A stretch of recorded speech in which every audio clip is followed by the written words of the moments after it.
నమ శివాయ. గురుభ్యో నమః. గురుభ్యో నమః.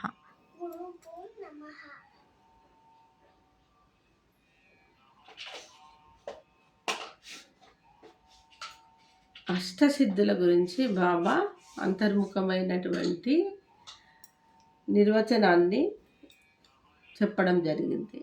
ఆ తర్వాత కళావాహన సిద్ధులు అంటే కళలు, అంటే కళలకు నిలయం. ఈ భారతావని ఏంటి నాన్న? కళలకు నిలయం అన్నట్టు. అంటే ప్రతి మనిషి లోపల అనేక కళలు కొలువై ఉంటాయి. ఆ కళలన్నిటివి అన్నీ కూడా ఇప్పుడు ఏమైపోయింది అంటే కళాహీనం అయిపోయింది. కళలన్నీ కూడా ప్రతి మానవుడే ఒక కళ. అద్భుతమైనటువంటి మానవ జీవితం అనేది ఒక కళలకు సంబంధించిన నిలయం అన్నట్టు. ఆ కళలు ఏమైపోయినాయి ఇప్పుడు అంటే మొత్తం కళాహీనం అయిపోయినాయి. కలియుగాంతిమం వచ్చేసరికి మరి మన లోపల ఉన్న అద్భుతమైన కళలను బయటకు తీసుకురావాలంటే అంటే ఓపెన్ చేయాలి. ఆ కళలను మనం లోపల నుంచి ఏం చేయాలా? ఓపెన్ చేయాలంటే ఎలా చేయాలి అంటే త్రినేత్రం అనేది ఓపెన్ కావాలి. జ్ఞాన నేత్రం మన లోపల ఓపెన్ అయినప్పుడు ఏమవుతుంది? ఆ కళానిధిని మనము బయటకు తీసుకురాగలుగుతాం అన్నట్టు. అయితే అందులో భాగంగా కళలు అనేటివి అసలు ఏంటి? కళలు ఏమేం కళలు ఉంటాయి? కళల వల్ల లాభం ఏమిటి?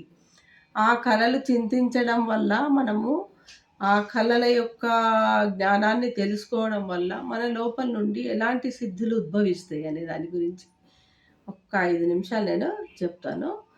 మన లోపల సూర్య కళలు అని, చంద్రకళలని, అగ్ని కళలు, విష్ణు కళలు, లక్ష్మీ కళలు, సరస్వతి కళలు, బ్రహ్మ కళలు, సదాశివుని యొక్క కళలు, అంటే 3 దేవతలు ఉన్నారు కదా నాన్న, వాళ్ళందరూ కూడా కళాహీనులై దేవతలైందా? వాళ్ళు కళాపూర్ణులై దేవతలైందా? అంటే కళాపూర్ణులై వాళ్ళు దేవతా స్థానాన్ని అధిష్ఠించిండ్రు అన్నట్టు. అంటే ప్రతి మానవుడు కూడా ఈ భూమి పైన జన్మించిన సత్యయుగంలో ప్రతి మానవుడు కూడా దేవతనే. తన లోపల ఉన్న ఆత్మ సంబంధమైన బ్రహ్మ పదార్థం ఏంటిది? మరి పరమాత్ముడి యొక్క తత్వం, పరమాత్ముని యొక్క సంతానము ఆత్మ. ఈ దేహం అనేది కళలకు నిలయమవుతుంది. ఆత్మలో పరిపూర్ణత్వాన్ని సాధించినప్పుడు కళలు అనేటివి ఇవన్నీ కళలు, ఇప్పటిదాకా చెప్పిన సూర్య కళలు, అగ్ని కళలు, విష్ణు కళలు అన్నీ దేవతి స్వరూపాల యొక్క కళలు మన లోపల నుంచి ఉద్భవించడం అనేది జరుగుతుంది. ఎప్పుడు అంటే మన ఆత్మ అనేది పరిశుద్ధ స్థితికి వచ్చినప్పుడు, శుద్ధత్వాన్ని పొందినప్పుడు, పూర్ణత్వాన్ని పొందినప్పుడు, సత్యచిత్ ఆనంద స్థితిని పొందినప్పుడు ఈ కళావాహన సిద్ధులు అనేటివి మన లోపల నుంచి బహిర్గతం అనేటివి కావడం జరుగుతుంది. జరగడం వల్ల మన శక్తి ఏంటిదో మనకు, మన ఆత్మశక్తి ఏంటిదో మనకు అర్థమవుతుంది అన్నట్టు. దానివల్ల ఒకటి ఎగ్జాంపుల్గా ఇప్పుడు సూర్యకళలు అంటే ఏంటిది? సూర్యుడు అంటే ఎట్లా ఉంటాడు నాన్న? సూర్యుడు ఒక లోకానికి, ఒక విశ్వానికి ఏం చేస్తుండ? ఆయన వెలుగునిస్తున్నాడు. అంటే అలాంటి కళ అనేది నీ లోపల కూడా ఉన్నది. ఏ రూపంలో? ఆత్మ రూపంలో ఉన్నది.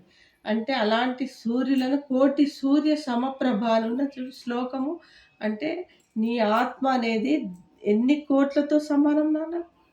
కోట్లతో సమానం. నీ ఆత్మ యొక్క శుద్ధత్వం అనేది వచ్చినప్పుడు దాని యొక్క శక్తి అనేది అమోఘమైపోతుంది అన్నట్టు. ఆ సూర్య కళలు నీ లోపల ఉద్భవించినప్పుడు, నీ ఆత్మ యాక్టివేట్ అయినప్పుడు నీకు జ్ఞాననేత్రం అనేది తెచ్చుకుంటుంది. అగ్ని కళలు అంటే నీ లోపల అనేక జన్మానుసారం మనం చేసిన పాపకర్మలను మనము భస్మం చేసుకునే శక్తి మనకే వస్తుంది. ధ్యాన స్థితి ద్వారా, గురు సాంగత్యం ద్వారా, సజ్జన సాంగత్యం ద్వారా, అనేక పురాణ గాథల పఠించడం వల్ల మనకు అగ్ని కళలు మన లోపల ఉన్నాయి కదా, ఆ కళల యొక్క సిద్ధులను పొందడం జరుగుతుంది. ఎప్పుడు అన్నప్పుడు ఆ అగ్ని కళలు అనేటివి నీలో నుంచి ఉద్భవించినప్పుడు పాపాలను భస్మం చేసుకునే శక్తి నీకే రావడం అనేది జరుగుతుంది.